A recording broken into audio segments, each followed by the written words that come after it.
When I was 17, I got involved with someone who was abusive. Now, you have to understand, he was incredibly charming, charismatic, and good-looking. I was this little, ugly loser girl who had never had a real relationship, many friends, and was often bullied. Anytime anyone good-looking was nice to me, it was always a setup. But not with him. Yeah, I fell hard. Things started out great. Andrew was very kind to me, said all the right things at the right time. He wanted to join the military, and sad as I was, I encouraged him because it's what he wanted. Things started to worsen when his mother's breakdowns started. She was a paranoid schizophrenic, and Andrew would call me while she was having episodes, saying there were FBI agents in her trash cans coming for her. My family took him in, but being that he was under 18 as well, we couldn't legally keep him when his mother came to get him. I know his mother was sick, and we tried to help any way we could, but I soon learned how Andrew treated her.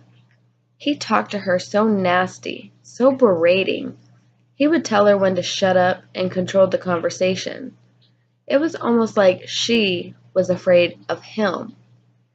Red flags started popping up, but I was young and stupid. He slowly started wiggling between my friends. He would cut them off and always want me around him. He hated my male friends for no reason other than that they were male. Eventually, he required my passwords to sites, saying that I would give him the passwords if I had nothing to hide. Again, stupid, but I did. He would routinely go through and delete my friends on Facebook, delete messages, and keep a constant watch on me. He started pressuring me for sex. I didn't want to at the time, but I didn't want to lose him. I didn't enjoy it, but it made him happy, so it was worth it in my mind. He really started having me under his thumb then. He told me what I could and couldn't wear, who I could and couldn't talk to. I actually had to tie the straps on my tank tops to avoid showing cleavage, since, in his words, any girl that shows even a little cleavage is a slut. I wasn't allowed to talk to other guys, not even look at them without being questioned. I wasn't allowed to wear high heels in public, no skirts, dresses. He even had to approve of my Halloween costumes. My 18th birthday rolled around, and it's only getting worse. The fights were worse, the control was worse. He started pressuring me for marriage and children. I was not ready to be a bride, and certainly not a mother. I still to this day have no desire for children. But on he would push, and I had to keep pushing back. Eventually, though, I gave him everything. He still cheated on me. He either cheated or the girl never even existed. He was no stranger to making up fake people. I found some when I borrowed his laptop one day, and found he hacked into my art site profile and changed it around.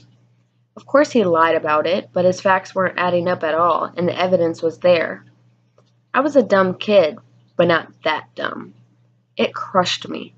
I was an absolute wreck, but little dumb me stayed with him still. I even moved in with him and his mother to try and rebuild our relationship, and because I was going through rough patches with my own parents. This got much, much worse. He failed the psych test for the military. He would go into episodes of psychosis where he would cry and claim people were outside of his window coming to kill him. I didn't know how to handle any of this. I was a kid. He would cry almost every day. We would fight constantly. He even tried cutting me off from my family. I put my foot down with that one. During the fights, he started threatening violence against me and my few belongings. He hated my dog. He hated my art. Hated my sister. Threatened to burn them and make me watch so I would hurt. By this point, I was terrified of him. Anytime I wanted to call my mom, he would grab my arm so hard it would leave a handprint bruise until I would grab the phone. I started to grow numb. He would refuse me food because he wanted me thinner. He would lie about everything, even things that made no sense, that he didn't have to lie about. I didn't even know if I really knew him. At 19, we got engaged. I really did not want to marry him. I was terrified of him, of what he would do if I said no. I was in too deep now. I thought I had no way out. He kept pushing to get married as soon as possible, but I fought back on it. I was still in high school, after all. Yeah, late to graduate at 19. One morning I woke up and found him at the table face down in his own vomit. I tried to wake him, eventually succeeding. I cleaned him up, but he kept vomiting. I woke up his mother, who seemed more annoyed than anything. She didn't take him to the hospital, but instead left him there alone while she insisted on taking me to school.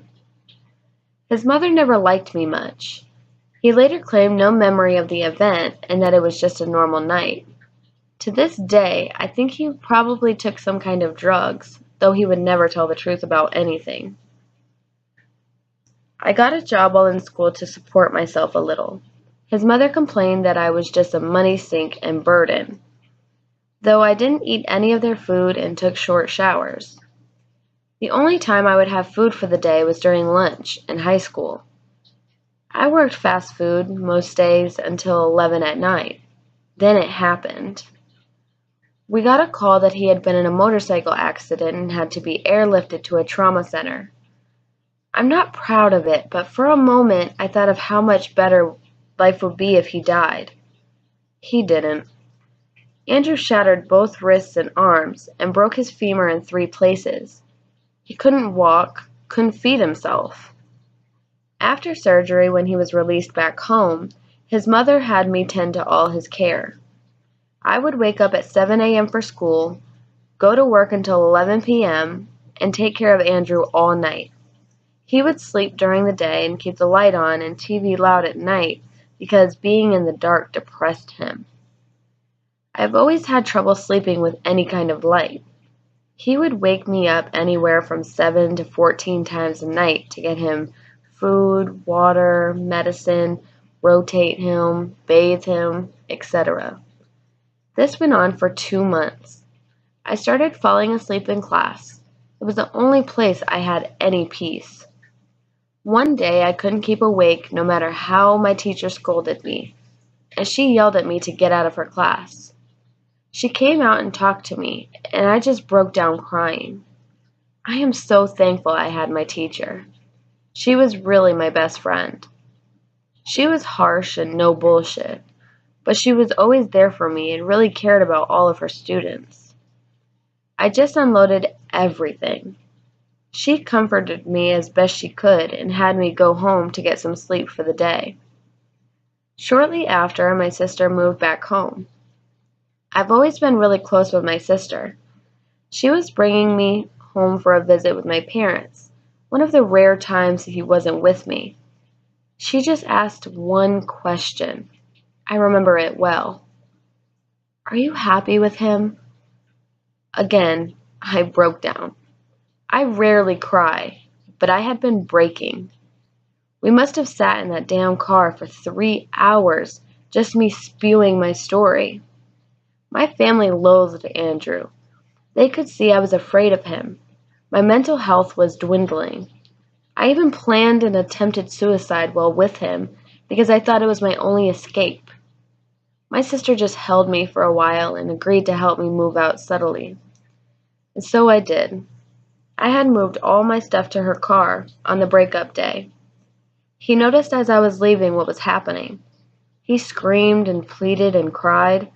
I just gave him back his ring and left him screaming. On the drive away, I shed no tears, not one. I felt like for the first time in now almost 3 years I could breathe again. For weeks after, he would call me and just cry on the phone. I started to ignore him. Fast forward a year and a half later, I had broken up with my boyfriend at the time, and Andrew began to message me again. He now had a kid and was wanting to hang out with me sometime. I'd grown much more backbone since we last interacted. I wanted to tell him how he made my life hell, what I thought of him, so I agreed. We met up, and sure as shit, I laid the hell into him. He just laughed, and I said I had gotten mean. I wasn't mean, I was honest. Later he said he had to pick something up from his old apartment before they threw his stuff out. Reluctantly, I went with him since I had no way home from this point. Once we got there, he convinced me to come up and see his old place. It'd only take a few minutes. Red flags went off, and I started feeling afraid of him again. He wouldn't let up, so I got out of the car and walked with him. I made sure to subtly grab my pepper spray and keep my distance. By the grace of God, the landlord had changed the locks that day, so we couldn't get in. I still fear what might have happened if he'd gotten me in there, and I know I was really stupid. He tried for a while and got really angry, but just decided to take me home. I was finally home and away from him.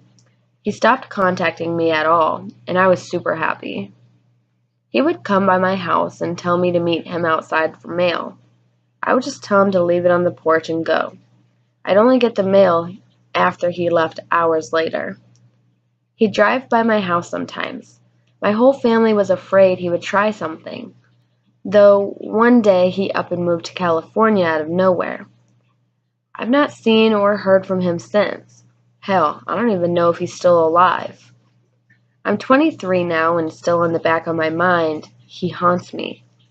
I still fear, what if he found me now? And I hope my current boyfriend never meets him. If he ever comes back to my state, I'll rest much more uneasy.